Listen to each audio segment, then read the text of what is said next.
नमस्कार। चलिए आज बात करते हैं इंजन के अंदर गहरे छिपे हुए एक ऐसे पार्ट की जो शायद दिखता तो नहीं, लेकिन जिसके बिना गाड़ी एक इंच भी आगे नहीं बढ़ सकती। जी हाँ, हम बात कर रहे हैं क्रैंकशाफ्ट की। आइए इंजन के इस गुमनाम हीरो की कहानी को समझते हैं। आपने सुना होगा मैकेनिक्स और इंजीनियर्स अक्सर क्रैंकशाफ्ट को इंजन का दिल कहते हैं। पर सोचा है ऐसा क्यों? आखिर मेटल के एक मामूली से दिखने वाले टुकड़े को इतनी बड़ी उपाधि क्यों दी गई है? चलिए इसी सवाल का जवाब ढूंढते हैं और देखते हैं कि ये कैसे पूरे इंजन की जान बन जाता है। ठीक है, तो देखिए, जैसे हमारे शरीर में दिल का सिर्फ एक काम है, खून को पंप करना, लेकिन वो सबसे जरूरी है। बिल्कुल वैसे ही क्रैंकशाफ्ट का भी एक ही लेकिन सबसे ज्यादा क्रिटिकल काम है, और वो काम है एनर्जी के एक फॉर्म को दूसरे फॉर्म में बदलना ताकि गाड़ी चल सके। तो इसकी सुपर पावर क्या है? ये पिस्टन की सीधी ऊपर नीचे होने वाली हरकत को, जिसे हम रेसिप्रोकेटिंग मोशन कहते हैं, एक गोल गोल घूमने वाली ताकत यानी रोटरी मोशन में बदल देता है। और सच कहूं तो यही वो असली जादू है जिससे पहियों को घूमने की पावर मिलती है। और ये होता कहाँ है? ये इंजन के एकदम निचले हिस्से में, क्रैंककेस के अंदर बिल्कुल सुरक्षित रखा होता है। यहीं से, इसी पॉइंट से इंजन की सारी शक्ति को पहियों तक भेजने का लंबा सफर शुरू होता है। अब सवाल ये उठता है कि ये होता कैसे है? मतलब एक सीधा धक्का गोल गोल घूमने वाली ताकत में आखिर बदल कैसे जाता है? आइए इस पार के फ्लो को स्टेप बाय स्टेप समझते हैं। इसको ऐसे समझिए जैसे कोई साइकिल चला रहा हो। जैसे ही इंजन में फ्यूल जलता है, पिस्टन पर एक जोर का धक्का लगता है, ठीक वैसे ही जैसे हमारा पैर साइकिल के पेडल पर दबाव डालता है। ये धक्का कनेक्टिंग रॉड के जरिए क्रैंकशाफ्ट तक पहुंचता है और उसे घुमा देता है। इसके बाद फ्लाईव्हील इस घुमाव को एकदम स्मूथ और स्टेबल बनाता है, और फिर ये पावर गियरबॉक्स से होती हुई पहियों तक पहुंच जाती है। सिंपल। लेकिन क्रैंकशाफ्ट ये सारा काम अकेले नहीं करता। नहीं, ये तो एक छोटी सी पर बहुत ही एफिशिएंट टीम का लीडर है, जिसमें हर हिस्से का अपना एक खास रोल है। चलिए अब इस टीम के बाकी सदस्यों से भी मिल लेते हैं।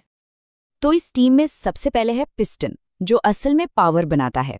फिर आती है कनेक्टिंग रॉड, जो पिस्टन और क्रैंकशाफ्ट के बीच एक पुल की तरह काम करती है। और इनके साथ है फ्लाईव्हील और टाइमिंग गियर, जो इस पूरे प्रोसेस को एकदम स्मूथ और परफेक्टली टाइम्ड रखते हैं। तो ठीक है, हमने इसके आसपास के सिस्टम को तो समझ लिया।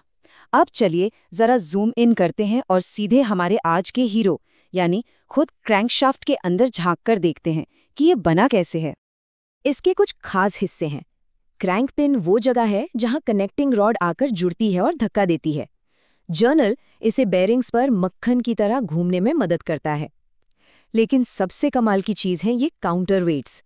ये पिस्टन के हर धक्के से होने वाली वाइब्रेशन को बैलेंस करते हैं, ताकि इंजन बिना काम पे एकदम आराम से चलता रहे। अब भाई, जब क्रैंकशाफ्ट इंजन का दिल है, तो जाहिर है इसकी सेहत का ख्याल रखना भी तो बेहद जरूरी है। अगर ये ठीक से काम नहीं करेगा तो पूरा इंजन ही बैठ सकता है। तो सवाल है, इसका ख्याल रखा कैसे जाए? इसकी देखभाल के लिए कोई रॉकेट साइंस नहीं है, बस 5 सीधी साधी बातें हैं। टाइम पर ऑयल चेंज करवाना, क्योंकि साफ तेल ही इसकी जान है। बेरिंग्स को चेक करते रहना, इसका बैलेंस सही रखना ताकि वाइब्रेशन ना हो। इसे अंदर से साफ रखना, और हाँ, कभी-कभी दरारों की भी जांच करवाना। ये छोटे छोटे कदम बड़ी बड़ी मुश्किलों से बचा सकते हैं। तो हमने क्रैंकशाफ्ट का काम समझा, उसके हिस्से देखे, और ये भी जाना कि उसका ख्याल कैसे रखना है। अब इन सभी बातों को एक साथ जोड़कर देखते हैं कि इसका असली मतलब क्या है, इसकी असली इम्पोर्टेंस क्या है। तो असल बात यह है कि क्रैंकशाफ्ट के बिना फ्यूल के जलने से पैदा होने वाली वो जबरदस्त ताकत बस एक सीधा धक्का बनकर रह जाती। एक ऐसा धक्का जो कहीं नहीं जा रहा। ये क्रैंकशाफ्ट ही है जो उस बेकार के धक्के को एक यूजफुल घूमने वाली ताकत में बदलकर गाड़ी को आगे बढ़ाता है। और ये कितना शानदार डिजाइन है ना? तो चलिए एक आखिरी सवाल के साथ इसे खत्म करते हैं। अगर क्रैंकशाफ्ट इंजन का दिल है जो पावर को पंप करता है, तो फिर इसका दिमाग किसे कहा जा सकता है? वो कौन है जो ये बताता है कि कब और कैसे काम करना है? इस पर सोचिएगा जरूर। नमस्कार। चलिए आज हम सफर पर निकलते हैं इंजन के दिल तक, यानी क्रैंकशाफ्ट तक, और जानेंगे उन खास औजारों के बारे में जो इसे नई जिंदगी देते हैं। ये एक ऐसा काम है जहां आप कह सकते हैं ताकत से कहीं ज्यादा अहमियत है सटीकता की। तो सबसे पहले ये क्रैंकशाफ्ट ओवरहॉलिंग आखिर है क्या? देखिए, आसान भाषा में समझे तो ये इंजन का एक बहुत बड़ा हेल्थ चेकअप या कह लीजिए एक बड़ा ऑपरेशन है।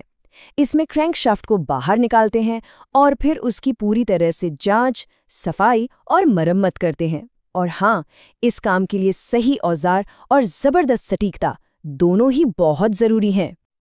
और एक बात साफ है, ये काम घर पर रखे किसी आम टूल बॉक्स से तो बिल्कुल नहीं हो सकता। नहीं, इसके लिए चाहिए होते हैं स्पेशल मैकेनिकल टूल्स। क्यों? क्योंकि यहाँ सटीकता और सुरक्षा ये दोनों चीजें सबसे ऊपर हैं। और हर औजार का अपना एक बहुत ही खास, एक बहुत ही जरूरी काम होता है। तो फिर चलिए शुरू करते हैं। इस पूरी प्रक्रिया का पहला कदम है इंजन को खोलना। देखते हैं कि क्रैंकशाफ्ट तक पहुंचने के लिए हमें सबसे पहले किन औजारों की जरूरत पड़ेगी। ये देखिए, ये है हमारी शुरुआती टीम।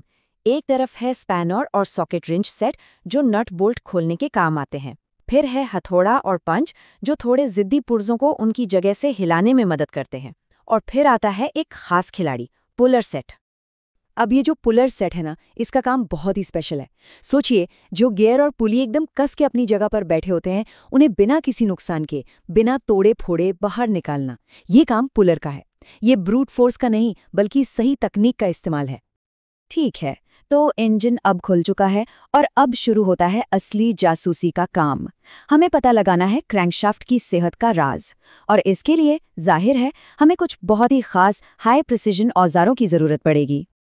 अब जरा एक पल के लिए सोचिए, एक ठोस स्टील का क्रैंकशाफ्ट है और उसमें एक माइक्रोस्कोपिक दरार या एक हल्का सा मामूली सा झुकाव है। इसे कोई कैसे ढूंढ सकता है? ये तो वो दिक्कतें हैं जो नंगी आंखों से तो दिख ही नहीं सकती। इस सवाल का जवाब छिपा है इन 3 शानदार औजारों में। माइक्रोमीटर, जो डायामीटर यानी मोटाई नापता है। डायल गेज, जो ये चेक करता है कि क्रैंकशाफ्ट घूमते वक्त कहीं लड़खड़ा तो नहीं रहा। और फीलर गेज, जो 2 पार्ट्स के बीच की बहुत ही जरूरी खाली जगह को मापता है। और ये सारी माप बाल से भी ज्यादा बारीक होती हैं। और हाँ, उस पहली पहेली का क्या हुआ? वो छिपी हुई दरारें। उनको ढूंढने के लिए मैकेनिक्स एक तरह से जादुई औजार का इस्तेमाल करते हैं, जिसे कहते हैं मैग्नेटिक क्रैक डिटेक्टर। ये मशीन एक मैग्नेटिक फील्ड बनाती है, जिससे वो दरारें भी साफ साफ दिखने लगती हैं जो अदृश्य होती हैं। लेकिन एक और मुश्किल सवाल सामने आता है। बेरिंग के अंदर जो छोटी सी लेकिन बहुत जरूरी जगह होती है, उसे कैसे नापा जाए? मतलब जहां आप देख तक नहीं सकते। इसका हल कमाल का है और बहुत ही सरल भी। एक चीज होती है जिसे कहते हैं प्लास्टिक गेज। ये एक खास तरह की प्लास्टिक की पतली सी पट्टी है। इसे बेरिंग के अंदर रखकर कस दिया जाता है, और जब उसे दोबारा खोला जाता है तो वो पट्टी जितनी चपटी हुई होती है ना, उसकी चौड़ाई से ही एकदम सटीक क्लियरेंस का पता चल जाता है। सच में ये इंजीनियरिंग का एक लाजवाब नमूना है। तो जांच पड़ताल का काम पूरा हुआ, अब बारी है असली सर्जरी की। इस स्टेज पर भारी भरकम मशीनें काम पर लगती हैं, जिनसे क्रैंकशाफ्ट की मरम्मत होती है और उसे एकदम परफेक्ट बनाया जाता है। तो अब मैदान में आती हैं ये बड़ी मशीनें। क्रैंकशाफ्ट स्टैंड, जो इसे मजबूती से पकड़कर रखता है। फिर आती है क्रैंक ग्राइंडिंग मशीन, जो इसकी सतहों को फिर से चमकाती है। और आखिर में है बैलेंसिंग मशीन, जो इसके घूमने के संतुलन को चेक करती है। इस पूरी रिपेयर प्रोसेस के 2 ही बड़े मकसद हैं। एक, सारी सतहों को शीशे की तरह चिकना बनाना, और दूसरा, ये पक्का करना कि क्रैंकशाफ्ट जब घूमे तो उसमें जरा भी वाइब्रेशन ना हो, क्योंकि तभी तो इंजन एकदम मक्खन की तरह स्मूथ चलेगा। और अब आता है सबसे अहम और शायद सबसे नाजुक हिस्सा, सारी चीजों को वापस अपनी जगह पर फिट करना, और वो भी एक बार फिर पूरी सटीकता के साथ। यहाँ हम पूरी प्रक्रिया को एक नज़र में देख सकते हैं। देखिए, सबसे पहले निकालना और साफ करना, फिर जांच और माप, इसके बाद ग्राइंडिंग और बैलेंसिंग, और आखिर में नए बेरिंग्स के साथ फाइनल फिटिंग। ये है पूरा सफर, स्टेप बाय स्टेप, शुरू से लेकर अंत तक। अब एक आखिरी और बहुत जरूरी सवाल, सब कुछ फिट करते वक्त एक आम रिंच की जगह एक टॉर्क रिंच का ही इस्तेमाल क्यों जरूरी है? ऐसा इसलिए क्योंकि टॉर्क रिंच ये पक्का करता है कि हर एक बोल्ट पर बिल्कुल सही मात्रा में ना 1 इंच कम ना 1 इंच ज्यादा टॉर्क लगे। क्योंकि ज़रा सा भी कम या ज़्यादा कसाव पूरे इंजन के लिए बहुत बड़ा खतरा बन सकता है। और जैसा कि एक्सपर्ट्स कहते भी हैं, क्रैंकशाफ्ट की ओवरहॉलिंग प्रिसिजन और तजुर्बे दोनों का खेल है, और सही औजारों का इस्तेमाल करने से न सिर्फ इंजन की एफिशिएंसी बढ़ती है, बल्कि आने वाले समय में बड़ी खराबियों से भी बचा जा सकता है। तो ये पूरी बातचीत हमें एक बड़े और दिलचस्प सवाल पर लाकर छोड़ देती है कि इंजीनियरिंग की असली खूबसूरती उसकी ज़बरदस्त ताकत में है या फिर उस बारीक, उस माइक्रोस्कोपिक सटीकता में जो उस ताकत को मुमकिन बनाती है।